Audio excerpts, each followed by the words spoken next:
Glória a Deus.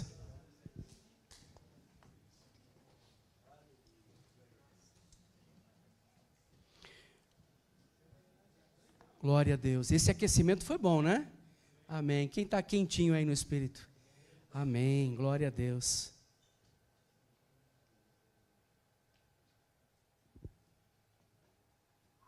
Aleluia. Quantos estão felizes? Obrigado.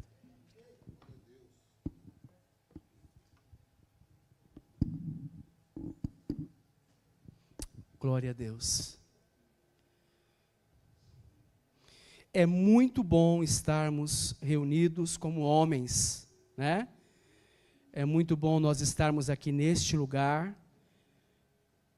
Nós sabemos, né, de antemão, que no calendário da igreja, né, pelo menos 4 vezes ao ano, nós vamos nos reunir como homens, o grupo dos homens, rede dos homens, né, como queira você dizer aí, falar aí, né? Então essa é a última rede de homens do primeiro semestre, né? Depois nós teremos apenas a nossa conferência de homens lá em outubro, amém? Então, tenho certeza que todos que estão aqui nessa noite estão sendo muito abençoados, e eu tenho certeza que a palavra que vai ser ministrada será uma palavra poderosa e contundente para os nossos corações. Posso ouvir um amém? Amém. Quero agradecer a presença de todos vocês, amém? Obrigado por fazer parte desse grande movimento. Eu sinto falta de muitos homens, né? Alguns homens não estão aqui, não vieram, mas o importante é que nós estamos, não é isso? E nós vamos aproveitar cada momento da presença do Senhor neste lugar. Amém? Eu quero orar para que a gente possa entrar na palavra. Eu ainda acredito que pelo tempo vai dar para a gente reservar aí uns 15 minutinhos antes de encerrar, para a gente ter um tempo aí em grupo, né? Para a gente compartilhar aquilo que foi ministrado. Se o Senhor permitir, faremos isso. Amém? Eu quero orar. Pai, em nome de Jesus, pedimos agora que o Senhor venha falar aos nossos corações. Como homens, precisamos ser conduzidos, confrontados, alimentados por essa palavra. A palavra que é lâmpada para os nossos pés e luz para o nosso caminho. É a palavra que nos faz crescer. É a palavra que nos dá um norte. É na palavra que encontramos a direção perfeita. É na palavra que nós, ao cultivarmos, ao andarmos da palavra, vamos efetivamente carimbar o nosso passaporte para a vida eterna, junto com o Senhor. E eu quero, Pai, agradecer por estas verdades. E agora, que o Senhor venha falar fortemente aos nossos corações. Que o nosso coração seja agora um campo muito adubado, muito preparado pelo Espírito para receber a semente. E que essa semente, ela venha brotar a 30, a 60 e a 100 por 1. Em nome de Jesus. Amém. Amém. Gente, mais uma vez, como é bom estarmos no grupo de homens, né? Homens que buscam a cada dia serem semelhantes a Cristo. Quantos aqui têm um propósito de vida em ser semelhantes a Cristo, ser a imagem de Cristo aqui na terra? Então todos nós temos por meta de vida sermos semelhantes.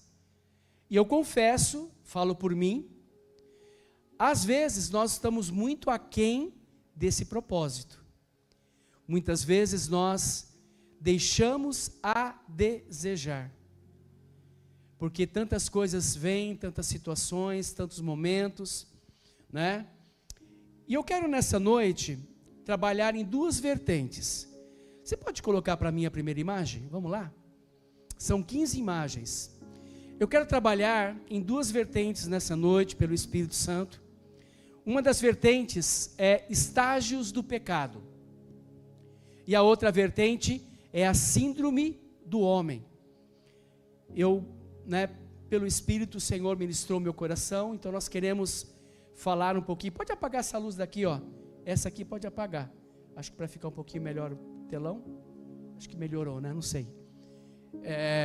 Talvez essas aqui, ó, se você quiser apagar também. Bom, enfim, vamos lá. Estágios do pecado e síndrome do homem. Eu quero trabalhar com essas duas vertentes. Amém?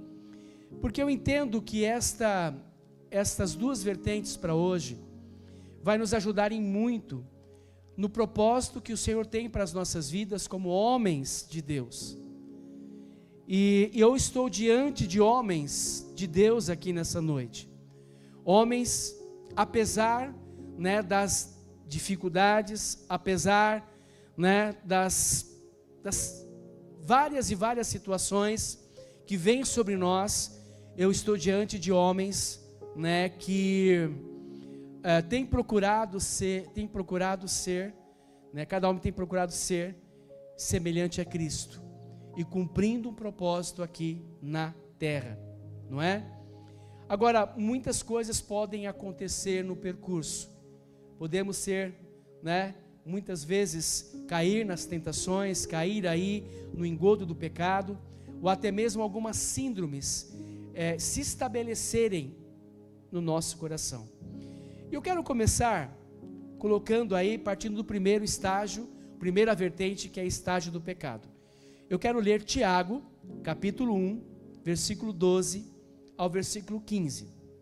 Tiago, capítulo 1, do versículo 12 ao 15. Então nós vamos começar agora pela vertente, estágios do pecado.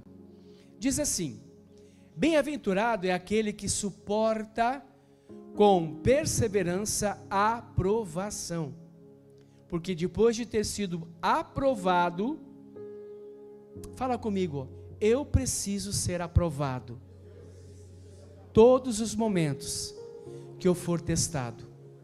Amém? Você pode crer nisso? Diz assim: receberá a coroa da vida, a qual o Senhor prometeu aos que o amam. Ninguém, ao ser tentado, diga, sou tentado por Deus, porque Deus não pode ser tentado pelo mal, e Ele mesmo não tenta ninguém. 14. Ao contrário, cada um é tentado pela sua própria cobiça, quando esta o atrai e seduz. E o 15, para encerrarmos esse texto. Então, a cobiça, depois de haver concebido, dá à luz o pecado. E o pecado, uma vez consumado, gera a morte. Quero fazer duas perguntas. Como o pecado age em nós? Como ele cresce a ponto de nos levar à morte? Tiago, ele está mostrando isso para a gente. O pecado, ele começa a agir em nós ao ponto de nos levar à morte. Mas esse texto, ele nos mostra duas coisas importantes. Primeiro, o pecado, mas segundo, a provação. Põe a segunda imagem. Nesse texto, duas palavras saltam ao meu coração: provação e pecado. Primeiro precisamos saber o que é a provação, para depois a gente mais uma vez ouvir sobre o que é o pecado. Tiago, pelo Espírito Santo, ele está mostrando a grandeza de, ao sermos provados, ao sermos tentados, nós permanecermos íntegros. Tiago está nos dando essa direção. E é interessante que ele põe uma balança. Ele mostra a aprovação, mas mostra também o pecado. Então, o versículo 12 fala: bem-aventurado aquele que suporta com perseverança a provação. E o que é aprovação? Provação é diferente de pecado. Então diga, provação é diferente de pecado. Fala assim, uma coisa é uma coisa, outra coisa é outra coisa. Muitas vezes nós achamos que a aprovação é algo do diabo, e não é algo do diabo, é algo que Deus permite para o nosso crescimento, para o exercício da nossa fé, e como homens precisamos exercitar a nossa fé. Então, bem-aventurado, ou seja, valoroso é o homem, diga, valoroso é o homem, que suporta, fala comigo, que suporta com perseverança a provação. Agora, gente, o que são provações? São provas. Por exemplo, quantos aqui já fizeram provas na vida? Uma prova na escola, uma prova na faculdade, ou uma dinâmica numa empresa? Quem já fez, passou por provas? Por que a prova ela é ministrada? Por que a prova ela vem? Para ver o seu nível de, professor, nível de conhecimento. E não só o nível de conhecimento, mas o quanto daquela disciplina que você está, né, ou aquela dinâmica daquela prova, o quanto você sabe, o quanto você aplica. É claro que tem coisas que a gente não vai aplicar nunca. Quantos aqui já aplicou a raiz quadrada de alguma coisa aonde você trabalha? Nós nunca aplicamos. Salvo algumas pessoas. Mas a gente sabe que a raiz quadrada de 9 é quanto? 3. Ok? Agora, na prova, a gente tem que mostrar conhecimento. Então, eu entendo que provação é uma prova que Deus permite para nos enriquecer. Quem está me entendendo, diga amém. E essas provas são coisas internas, coisas de conflitos na alma. Deus, Ele permite certos conflitos para que a nossa alma seja testada, para ver se a nossa alma está alinhada ao Espírito. Provas também podem ser situações que passamos, que nos testam, que testam a nossa firmeza, provas que talvez tentam nos desanimar, nos abater, desfalecer. O próprio Jesus, quando ele ora, falou: Pai, não peço que os tires do mundo, mas que dê condições na hora da aprovação, eles permanecerem, serem vitoriosos, serem aprovados. Tirem 10. Quantos querem tirar 10 diante das provações aqui? Amém, gente? Essa dinâmica natural se aplica no espiritual. Então, provação é diferente de pecado. As provações podem vir pelas circunstâncias da vida, uma notícia, uma situação, uma catástrofe, uma guerra, notícia de guerra, um governo, circunstâncias da vida. O percurso da vida pode causar provações, e nós não estamos blindados quanto a isso. Quando você ora para Deus não mandar aprovação, é um erro doutrinário. Pelo contrário, Senhor, ao ouvir a aprovação, Senhor, que o Senhor esteja comigo a cada passo, a cada momento. Ou as provações podem vir, né, com circunstâncias da vida, ou consequências, presta atenção, de algo que plantamos. Talvez algo que a gente plantou lá atrás, que nós não deveríamos plantar. Hoje a provação é que a gente esteja colhendo aquilo que a gente plantou.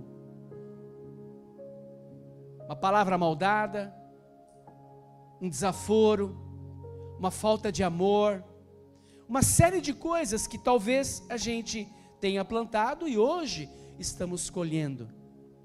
Mas não é pecado, não tem a ver com o pecado, tem a ver com circunstâncias, provas, desafios. Então o Tiago, ele está deixando muito claro, tem esse lado que nós vamos passar, um desafio de empresa, de comércio, de negócio, nas situações, e é no meio dessas provações, que com esperança e com muita capacidade, tenacidade e fé, nós vamos, né, suportar com o Senhor, Posso ouvir um amém? Então nós estamos falando da diferença de provação, né, e pecado. Então provação não tem nada a ver com pecado. Pecado não tem nada a ver com provação. Agora, falando sobre pecado, vamos falar agora sobre o pecado. Provação nós já vimos, agora o pecado. Se eu pedir para você falar sobre o pecado, eu creio que você sabe. Então vamos trazer a memória, vamos embasar 1 João capítulo 5, versículo 17. 1 João capítulo 5, versículo 17. Diz assim, então o que é pecado? 1 João 5, 17 e 19 a 19. Toda injustiça é pecado. Eu não quero entrar na questão política, até porque isso dá um problema, isso dá briga, né? As pessoas ficam de mau humor. Mas tem algo que eu posso entrar sim. Toda essa avalanche de decisões de canetada que o Supremo Tribunal Federal está dando para com aqueles do 8 de janeiro, isso é injustiça, isso é pecado. E ai daquele que usa a caneta ou se põe como um injusto para ferir os pequeninos. Eu estou falando da mais alta corte brasileira, mas vamos trazer para nós aqui. Nós também, muito mais nós, não podemos agir com injustiça. Injustiça com alguém, com outro, um irmão, com alguém que a gente conheça, alguém da família, porque isso é pecado. Isso não é provação, isso é pecado. Diga para teu irmão, você está entendendo? Posso continuar, gente? Vocês estão meio opacos aí. Fala um amém, glória a Deus, pula, planta a bananeira. E há pecado que não leva à morte. Sabemos que todo aquele que é nascido de Deus não vive em pecado. Algumas versões diz na prática do pecado. Porque quem é nascido de Deus guarda a si mesmo, e o maligno não pode tocar nele. Se você pecar, você abriu brecha, e a brecha o inimigo pode vir e criar uma situação. Então o ataque do inimigo em relação ao pecado é muito corrosivo, é terrível. Por isso que eu preciso fechar a porta na cara do pecado. Amém, gente? Então nós, como homens de Deus, não podemos viver na prática do pecado.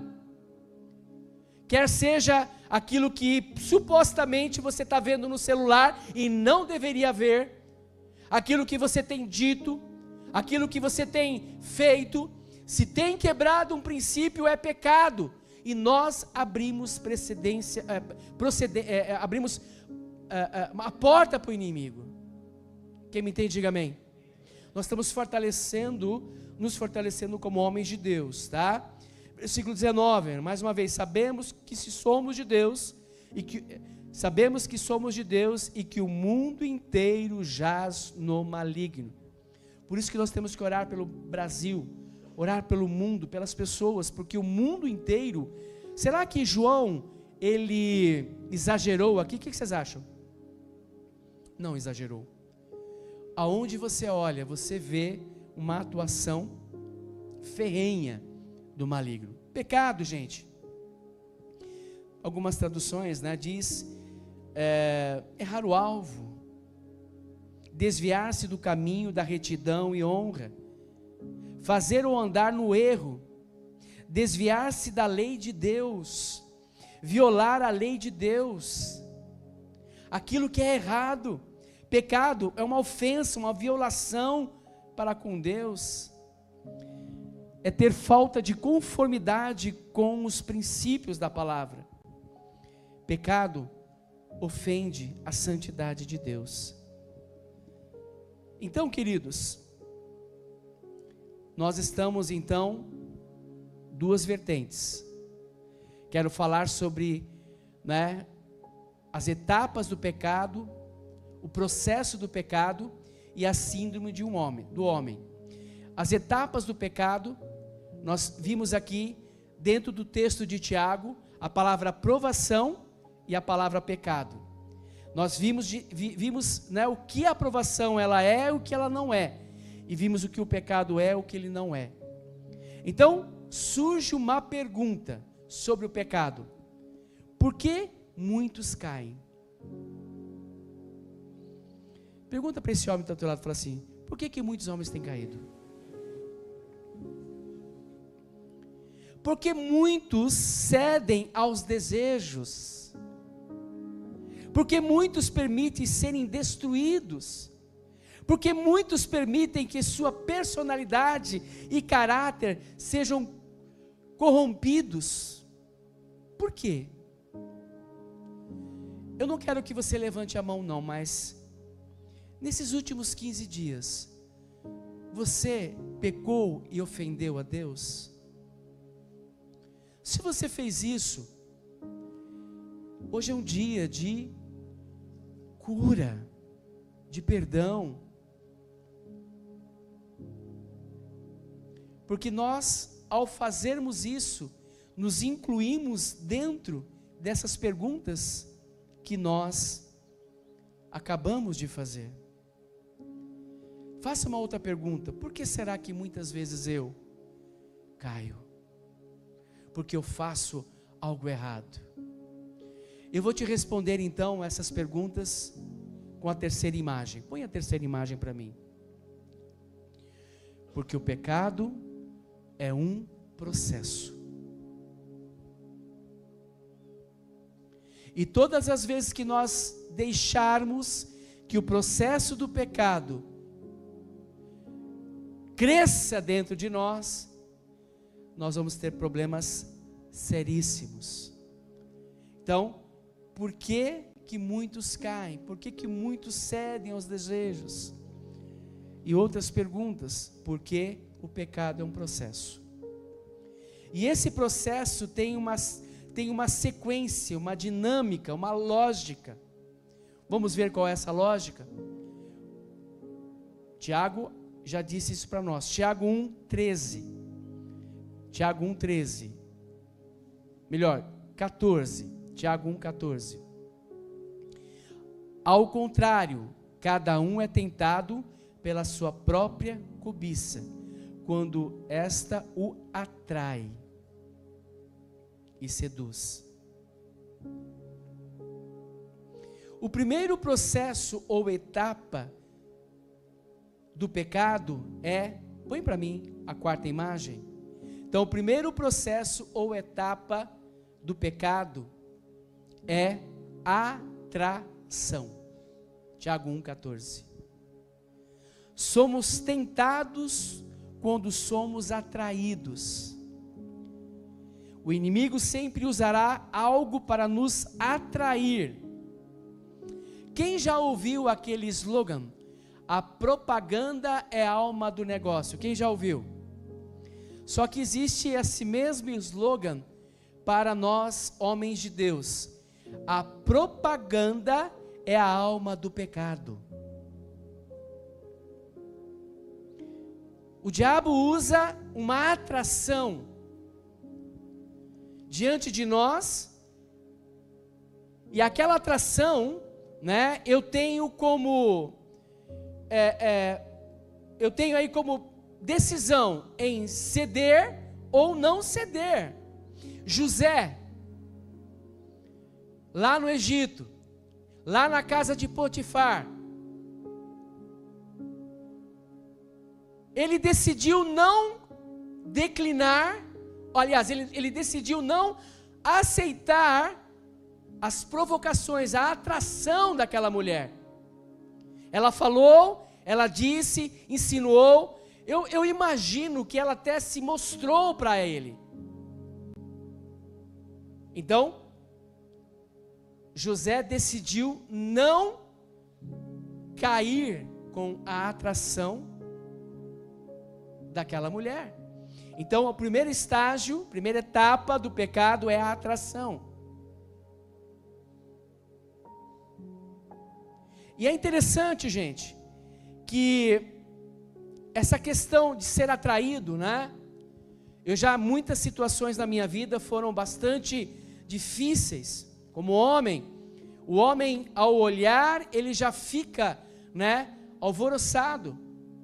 Mas o homem de Deus, ele pode até ver, porque não teve jeito, mas ele tem a oportunidade, ele tem ali aquele momento de não ceder àquela atração. Já fechei muitas vezes, ou a maioria das vezes, depois que eu me converti, de fato, a provocação, a atração de Satanás. Então o pecado tem estágios. O primeiro estágio é a atração. E essa atração, ela pode vir por 3 portas. Diga, a atração, ela pode vir por 3 portas. Há 3 portas de entrada que podemos ser atraídos. 1 João 2, 15 a 17. 1 João 2, 15 e 17. Então nós estamos falando do primeiro estágio, que é a atração. E a atração, ela vem por 3 portas. Vamos ver? 1 João 2, 15. Não amem o mundo, nem as coisas que há no mundo. Se alguém amar o mundo, o amor do Pai não está nele. Porque tudo que há no mundo, os desejos da carne, põe aqui, vamos só acabar de ler isso daí. Porque tudo que há no mundo, os desejos da carne, os desejos dos olhos e a soberba da vida, não procede do Pai, mas procede do mundo. Ora, o mundo passa, bem como os seus desejos, mas aquele que faz a vontade de Deus permanece para sempre. Então põe a quinta imagem para a gente entender aqui. São 3 portas de entrada, para sermos atraídos. Agora você põe a 6ª imagem. Desejos da carne, desejos dos olhos e soberba da vida. Em algumas versões fala concupiscência da carne, concupiscência dos olhos, e a soberba da vida. Então, essas 3 coisas, nós poderíamos colocar vários exemplos aqui. Mas, assim, um que a gente fala agora, mas depois eu volto nele, lá no Éden, Eva foi atraída e o seu esposo, ele avalizou aquele pecado. A gente volta nesse exemplo depois. Mas podemos dar o exemplo de Jesus. Lá em Lucas capítulo 4, versículo 3, o diabo vira para Jesus e ele fala: se você é filho de Deus, mande que esta pedra se transforme em pão. Nada mais, nada menos, o diabo está mostrando, atraindo Jesus pelos desejos da carne. A necessidade de satisfazer o corpo, a carne, o pão, E Jesus, ele rebate isso. Ele não cede a essa atração da concupiscência, da carne. No próximo, Lucas 4, 5. Então o diabo levou Jesus a um lugar mais alto. E num instante lhe mostrou os olhos. Jesus viu um panorama, viu todo ali os reinos, o mundo. Nada mais, nada menos, Satanás está mostrando, na atração do desejo dos olhos, para que Jesus fique caído, atraído, pelos olhos, por aquele que está vendo, aquela beleza, aquele poder. Mas Jesus, ele não cede àquela atração da concupiscência ou dos desejos dos olhos. E por último, Lucas 4, 9, o diabo leva Jesus a Jerusalém e o coloca sobre o pináculo do templo e disse: se você é filho de Deus, jogue-se daqui para baixo. Eu entendo que essa tentação que o diabo está colocando, está mostrando o seguinte: ó, não tem nada a ver, pula que está tudo certo. O diabo, né, mostrando, você é o cara, ó, a soberba, a empáfia, você pode, você consegue. E Jesus, ele vai e não cede àquela atração da soberba da vida. Então, primeiro processo, né, que nós vimos, estamos vendo, é o processo, primeira etapa é a atração. A atração fará propostas.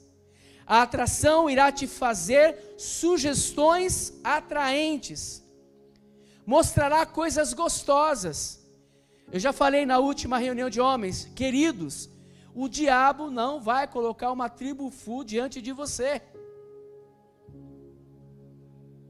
Ele vai colocar o que é mais bonito. Ele vai colocar o que é mais desejáveis aos olhos, no seu celular, no seu computador, aonde você trabalha. Se não resistirmos, iremos para a segunda etapa. Então, se a gente bloquear a atração, não tem a segunda etapa. Mas muitos já cedem na primeira etapa. Qual é a segunda etapa? Põe para mim a 7ª imagem. A 7ª etapa é a sedução. Sex appeal. Tiago 1, versículo 14, não é? Ao contrário, cada um é tentado pela sua própria cobiça, quando esta o atrai e seduz. Sedução. Nesta fase somos tentados a esquecer, a ignorar, a relativizar a palavra e os princípios de Deus. Ou seja, estou tão seduzido por aquilo, não faz mal nenhum tomar uma bebidinha, é social. Que mal faz dar uma mentirinha? Que mal faz dar aquela olhadinha? Eu estava saindo daqui da igreja essa semana, indo para a obra, lá para a minha obra, e quando eu emboco o carro para fechar o portão, passou um capeta, vestido de uma mini saia, a mini saia batia aqui, é uma coisa assim, do capeta, e como é que chama aquele negócio que fica na frente da igreja ali? Academia, tinha alguns homens lá, tinha alguns homens passando, todos olhando para ela, então eu fui atraído por aquilo, só que eu disse não. O meu coração falou assim, será que ela está de calcinha ou de um shortinho? Porque dava para ver. Mas eu fechei a porta, falei, eu não vou olhar, porque isso é um pecado. Não olhei e nem pensei mais naquilo. E aí, como ela estava descendo a rampa, a ladeira, eu falei, vou esperar uns 5 minutinhos aqui. Dá tempo para ela descer a ladeira e ir para onde que ela tem que ir. Esperei uns minutinhos, fui e não vi mais aquele demônio na minha frente. Mas muitas pessoas, muitos homens, ao ver, começa a ser aquela sedução, aquilo, porque Satanás não vai colocar coisa ruim, ele sabe disso. Um oferecimento de corrupção, chega para você, homem de Deus, olha, vamos fazer um negócio corrupto, você está sendo seduzido, foi atraído por aquele dinheiro a mais. Recentemente alguém falou, de R$1 milhão, pastor Emerson, de doação, e a gente, atração, atraído para 1 milhão, para o instituto, mas, de repente, você percebe que é uma sedução aquilo. Se não tiver dentro dos padrões, não é para fazer. E a sedução, então, gente, Davi, por exemplo, ele foi atraído por Betseba. Era para ele estar lutando, e ele estava lá no palácio, de bobeira, sem fazer nada, sem orar, sem estar guerreando. Gente, desculpa, mas ele sabia que naquele horário, aquela mulher, ela ia lá tomar banho e ficava seminu. Ele era o rei. Alguém deve ter dito, olha, Davi, tem uma mulher que vai, tal hora lá, nossa, que mulherão. desculpa, mas eu acredito que Davi, alguém soprou, ou simplesmente ele sai, abre a mão assim, boceja e vê. Então, ele foi atraído por aquela mulher e a sedução imperou na vida de Davi. Ele foi atraído pela imagem da mulher que se banhava despida. A queda começou no momento que ele foi atraído pela imagem. Começou então a ser engordado interiormente. Ele sabia que aquela mulher era casada e que Deus não aprovava. Muitas vezes vem a situação, a gente sabe que Deus desaprova, mas a gente fala assim, não tem nada a ver. Todo mundo faz. Todo mundo está fazendo essas coisas, por que eu não posso? Davi mais ou menos disse, eu sou o rei, eu faço o que eu quero. E Davi resolveu pecar. Presta atenção. Nunca brinque com os limites. O pecado tem limites. O limite é o 0. Não passe 0,01 do pecado. Nunca diga, eu sei até onde eu posso ir. Eu já disse isso, né? Eu me conheço, eu sei, eu não vou cair. E eu fiz a coisa errada.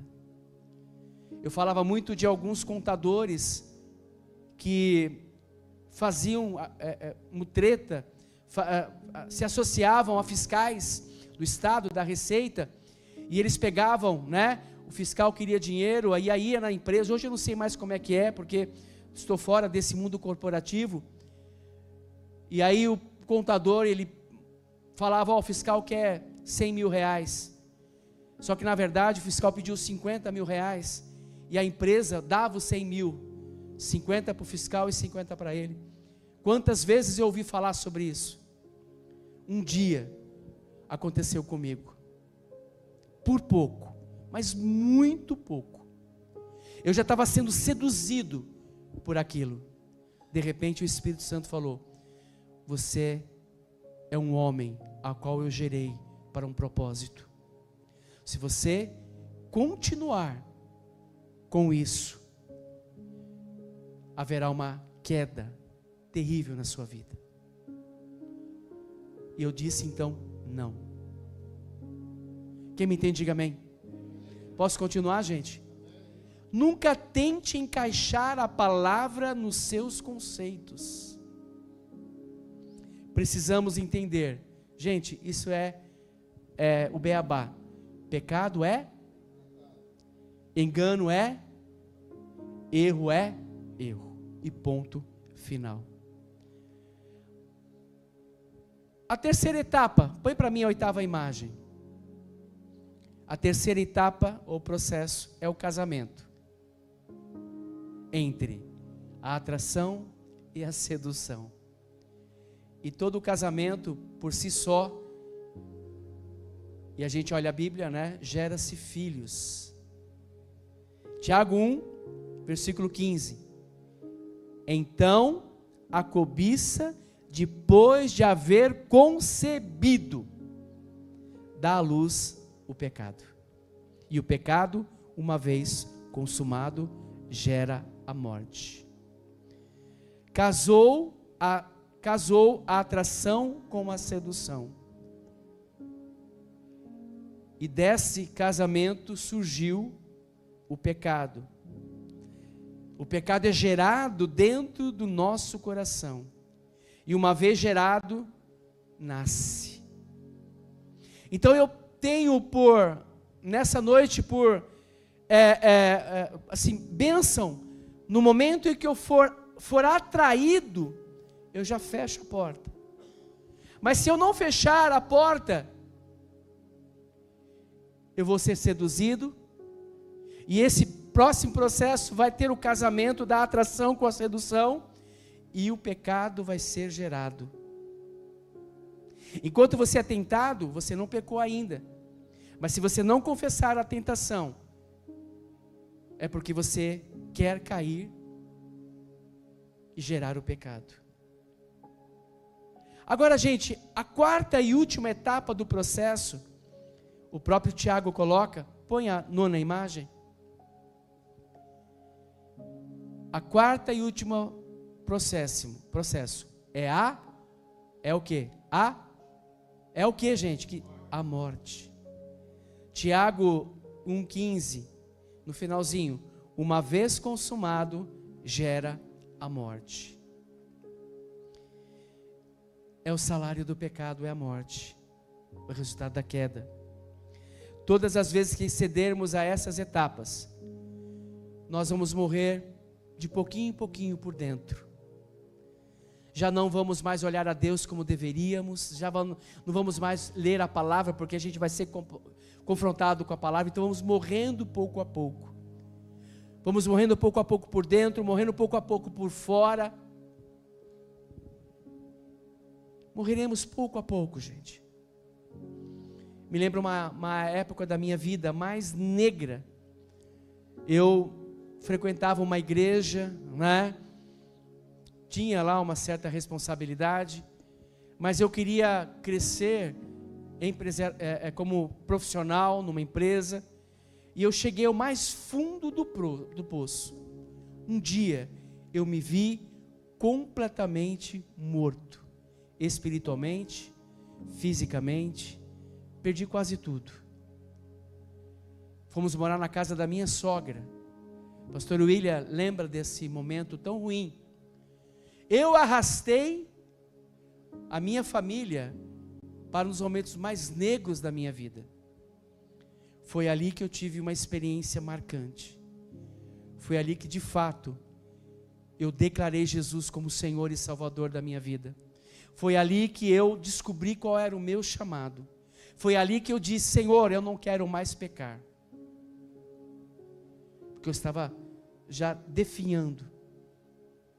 E de repente o Senhor mudou a minha história. Quantos podem crer que Deus muda as histórias? E desse quarto processo, acho que o pior é estarmos longe de Deus, afastados de Deus. Bom, eu falei que nós caminharíamos em duas vertentes. Nós mostramos aí que é diferente, né, a provação do pecado.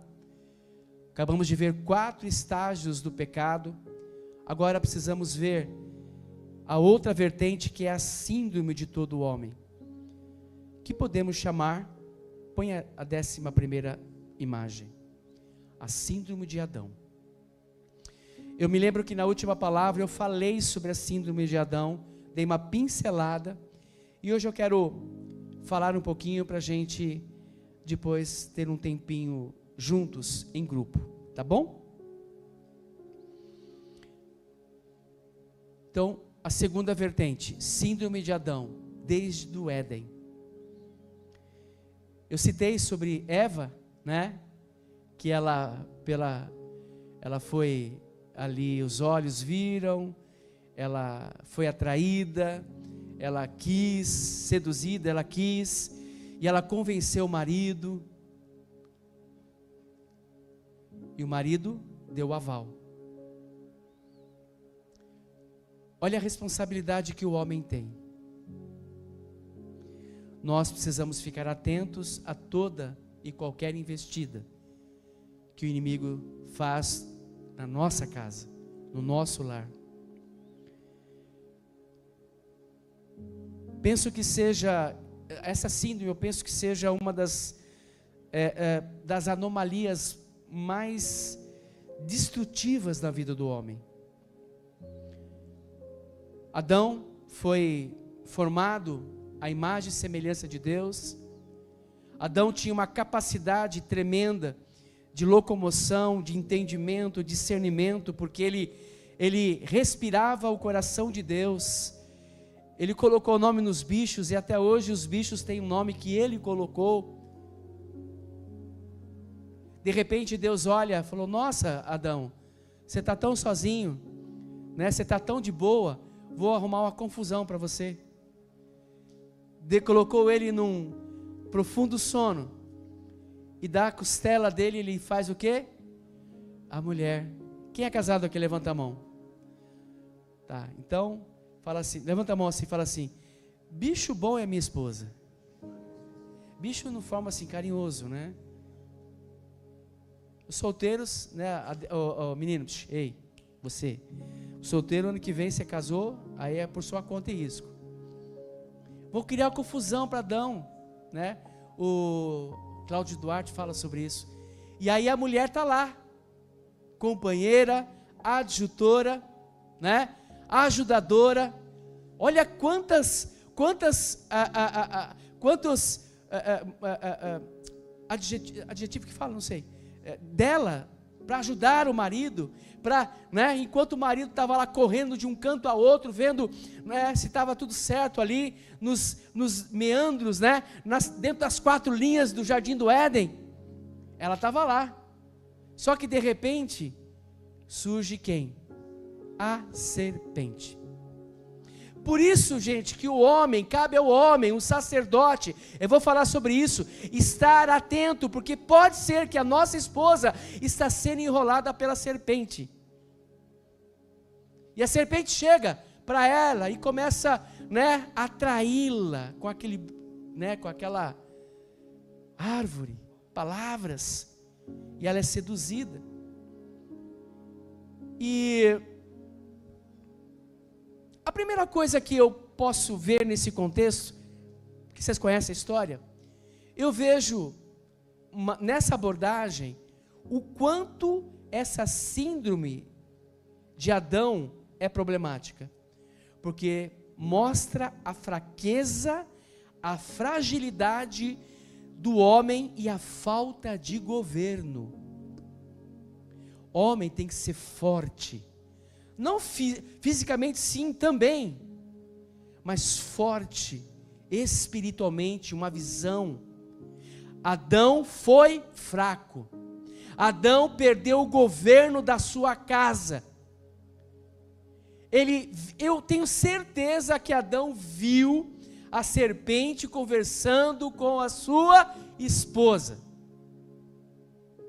Muitas vezes, eu acredito que ele viu. E sabe, muitas vezes nem é pecado, mas o silêncio do homem, o silêncio de quem deveria falar e não falou, nos cabe a alertar, a falar, a dizer isso está errado. Isso não é um princípio bíblico. Cuidado com essa amizade, cuidado com o que pode entrar dentro de casa. Muitas vezes a gente terciariza a nossa responsabilidade. Adão não protegeu, não confrontou e se calou. Até hoje muitos homens repetem o mesmo padrão. A síndrome de Adão se manifesta assim: quanto mais eu fugir das conversas difíceis, eu vou fugir. Adão fugiu daquela conversa difícil. Eva, vem para cá. Você está dando ouvido para a serpente? Para com isso. Meu irmão, não fuja das conversas difíceis, dos confrontos. Essa semana eu tive que falar algo para a pastora. Falei, não é isso que foi combinado. Não quero desta forma, por esse motivo e por este motivo. Se continuar assim, vai abrir uma porta sem precedentes para demônios entrarem na igreja. Porque você precisa levar com muita autoridade e amor, porque nos cabe esse governo. Não fuja de conversas difíceis. Não vai dormir sem resolver o problema. Solteiro, você já está entendendo como funciona, para você já entrar no casamento sendo abençoado e abençoando. Essa síndrome se manifesta da seguinte maneira: ela se omite em tudo para esse omite em tudo, para com os pais, para no casamento, na paternidade, na fé. Essa síndrome, ela é uma omissão das nossas responsabilidades. Como líder, como pastor, como supervisor, como homem de Deus, eu não posso me omitir quanto a situações, né, que quebram princípios, que levam à ruína. Não, eu tenho que enfrentar, eu tenho que falar, eu tenho que confrontar em espírito. Quem me entende, diga amém. Esse síndrome, ela se manifesta tanto fisicamente, como também emocionalmente, muito mais espiritualmente. Essa síndrome leva o homem a viver no modo sobrevivência, mas nunca no propósito. Diga para este homem que está do seu lado: jamais no modo sobrevivência, e sim no modo propósito. Essa síndrome, quando a pessoa é pressionada, ela vira as costas e vai embora. Quantas vezes nós homens fomos pressionados, ou, né, houve uma situação e a gente virou as costas e foi embora, e a gente não tratou com o problema? Quantas vezes? Quando o homem se cala, presta atenção, a serpente é que vai falar. O inimigo assume o controle, o lar adoece, a família se perde e o caos entra pela porta da omissão. Põe Gênesis capítulo 3, versículo 9. Olha que coisa espetacular. Gênesis 3, 9.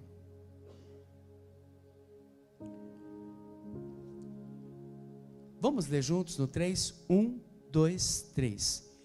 E o Senhor Deus chamou o homem. Quem que ele chamou? O homem. Quem que ele chamou? O homem. Ele lhe perguntou. O que ele perguntou? Onde você está? Deus fez a pergunta para o homem, não é para a mulher.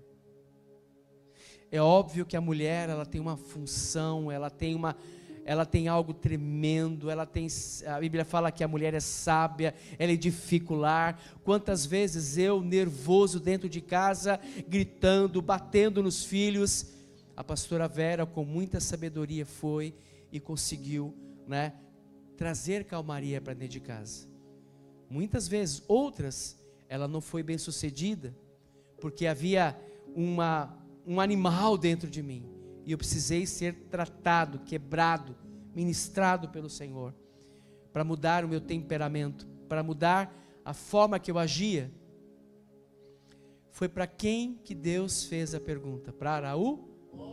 Eu quero que você vire para esse homem e fale assim: olha, é para você, homem, que Deus está fazendo a pergunta.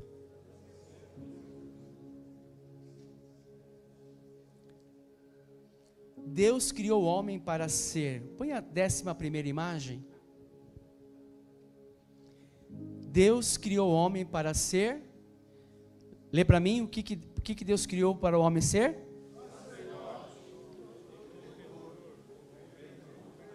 Dá para ler? Sacerdote, protetor e ter o governo no lar.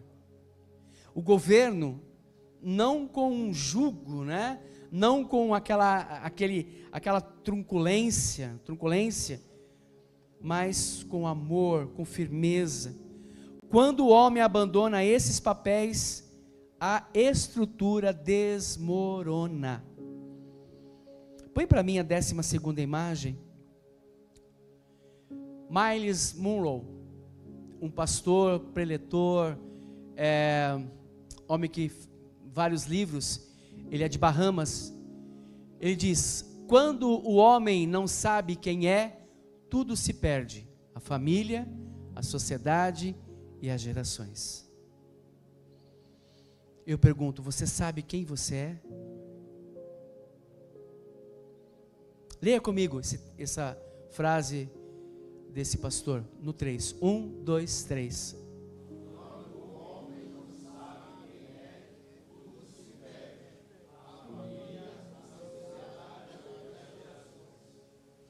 Isso é uma verdade e é um alerta para nós. Eu quero declarar em nome de Jesus que esta igreja, nós homens, sabemos quem nós somos. Sabemos, né, sobre o nosso propósito, quem o Senhor, né, o que o Senhor estabeleceu através das nossas vidas. Então, gente, o pecado da omissão masculina pode ser por causa de algumas coisas. Pode ser por causa de um evitamento, de uma dor emocional. Então presta atenção, se uma dessas coisas está tomando o seu coração, a sua vida, hoje nós queremos orar a respeito, mas você também pode compartilhar, né? Essa omissão masculina pode ser por algumas causas: evitamento de uma dor emocional, trauma de paternidade tóxica ou ausente. Seu pai foi muito tóxico, né? Ou você nem conheceu o seu pai. Medo de rejeição, de errar ou de não ser suficiente, ou uma desconexão da própria identidade. Uma outra imagem, põe a 13ª imagem. A 13ª imagem é Larry Crabb. O homem se cala não porque é fraco, mas porque temeu mais o desconforto do confronto do que o peso da destruição que seu silêncio traria. Muito forte isso, gente. O homem se cala não porque é fraco. Eu acredito que sim, há uma fraqueza, mas pode ser fortalecida pela presença do Senhor e pela palavra. Mas porque temeu mais o desconforto do confronto do que o peso da destruição que seu silêncio traria.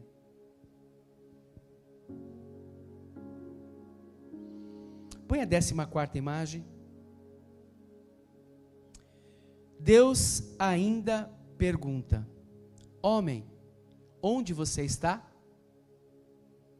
Na vida dos seus pais, para aqueles que são solteiros, na vida da sua esposa, para os casados, onde você está no coração dos seus filhos, aonde você está no altar do seu lar,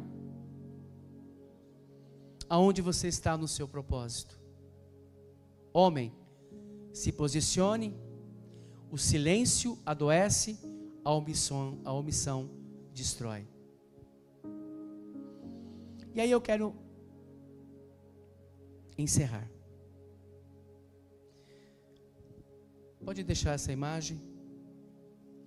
Hoje o Espírito Santo está nos mostrando tantas coisas tão boas, tão preciosas, sobre nos guardarmos, sobre pecados, sobre, né, portas que podem entrar através dessas portas, sobre omissão, né, lá do Éden, essa síndrome, né, que desde o Éden, Adão deveria ter feito e não fez, né, e a queda aconteceu. Mas eu quero olhar nessa noite para homens e dizer para vocês: nós temos um Deus misericordioso. Nós temos um Deus que nos ama, um Deus que acredita no potencial masculino, um Deus que acredita em você, um Deus que sabe que se você fizer uma forcinha, você vai ser mais do que vencedor. Segura na mão desse homem e fala assim: Deus acredita em você. O Senhor é rico em misericórdia. Jesus veio para mudar a nossa história. Ele veio para mudar a história do qual nós fazemos parte. Eu faço parte da nova história. Eu não vivo debaixo da prática do pecado. Eu não vivo pecando. Eu não posso. E se porventura eu errar o alvo, vou pedir perdão e não voltar a errar nas mesmas coisas. Não vou ser omisso. Eu creio que nessa noite o Senhor quer mudar muitas coisas. Eu creio que Jesus veio para quebrar essa dinâmica do pecado. Eu creio que o Senhor veio para nos dar uma voz. Eu declaro, homem, você tem uma voz profética no seu lar, na sua casa, para com sua esposa, para com seus filhos, lá onde você trabalha, lá onde você estuda, você tem uma voz profética. Você não tem uma voz de desânimo, você não tem uma voz de pessimismo, você não tem uma voz de incredulidade. Nós temos uma voz de fé, de ousadia, intrepidez, porque o poder de Deus se manifesta através de nós, porque nós fechamos aquela atração, não permitimos que a sedução e nem a morte pairasse sobre as nossas vidas. Antes a morte pairava, mas agora nós temos vida, e vida em abundância.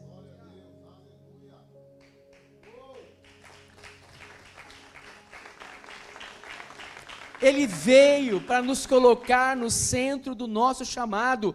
Eu olho para homens que têm um chamado profético, um chamado nessa geração. Você, querido, não foi chamado apenas para ficar sentado na cadeira da igreja, que por sinal é confortável, que por sinal faz até a pessoa dormir. Você foi chamado para além das fronteiras. Você se abastece aqui, você tem unidade aqui e vai além das fronteiras, para ter uma voz profética, uma voz lá onde você trabalha, uma voz aonde você estuda, uma voz na sua casa, no seu lar.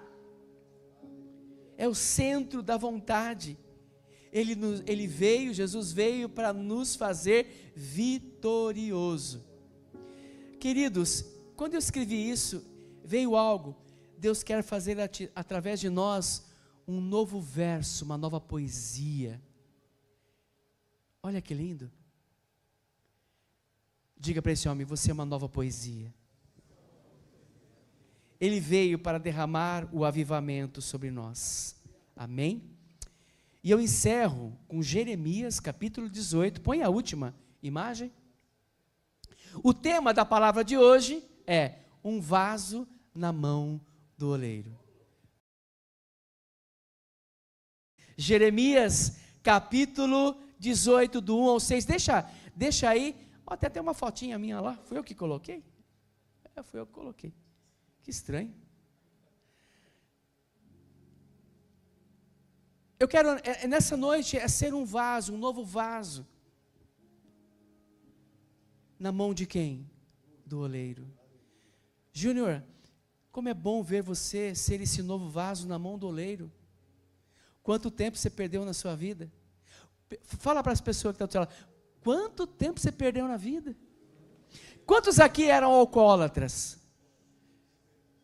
Quanto tempo você perdeu no alcoolismo, bobão? Quantos aqui, né, eu estou brincando, tá? Hoje você é uma nova criatura, uma nova poesia.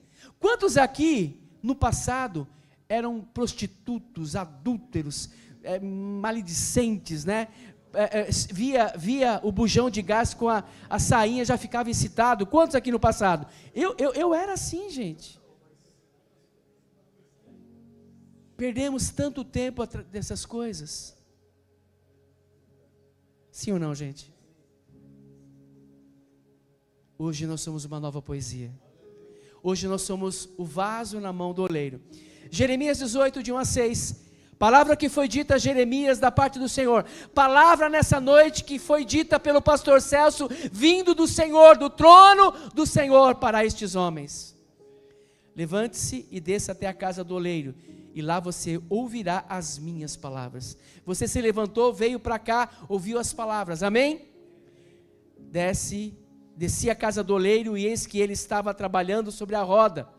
Como o vaso que o oleiro fazia de barro se estragou nas suas mãos, ele tornou a fazer dele um outro vaso. Diga, outro vaso. Nova história, uma nova poesia, segundo bem lhe pareceu. Gente, quer que eu seja direto? Deus não está nem aí com o que você pensa a seu respeito. Ponto. é o que ele pensa e é do jeito dele. Ele vai fazer do jeito dele. Amém? É do jeito dele. E aí, então a palavra do Senhor veio a mim dizendo: casa de Israel, será que não posso fazer com vocês como fez esse oleiro? Diz o Senhor. Eis que como barro na mão do oleiro, assim são vocês na minha mão, ó casa de Israel. Nós somos o barro na mão do oleiro. E Ele vai trabalhar em nós. Há uma impressão tão forte no meu espírito. Oxalá que nós tivéssemos todos os homens da igreja aqui hoje. Supervisores faltaram, líderes faltaram, membros faltaram. E isso me entristece, porque é uma palavra importantíssima. Pode chegar o dia que não terá mais palavra para ser ministrada. Por isso que toda oportunidade que nós temos que nos agarrar a ela. Fique em pé um minutinho.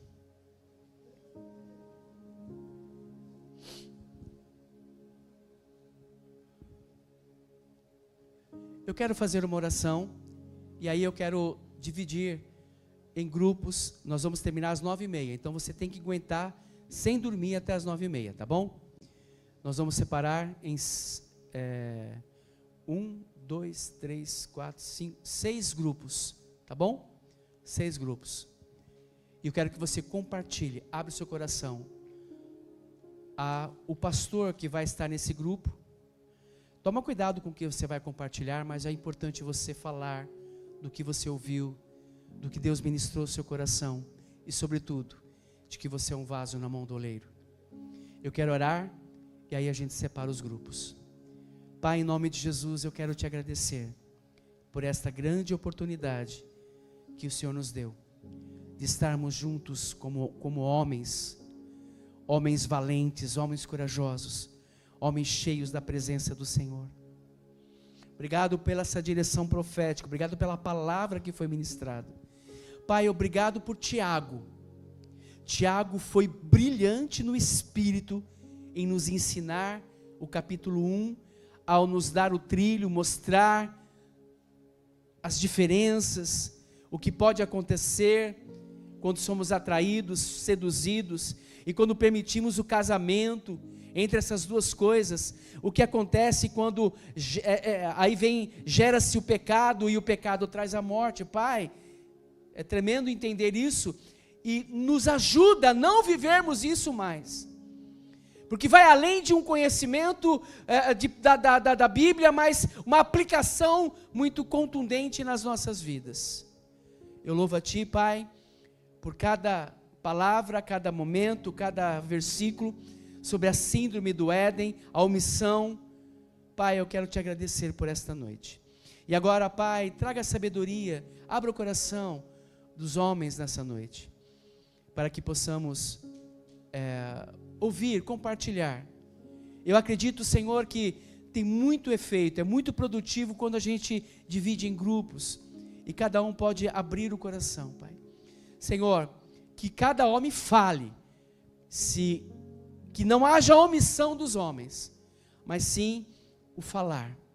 Pai, dê sabedoria aos pastores, para que eles possam conduzir esse grupo que vai estar aos cuidados deles. Em nome de Jesus, amém.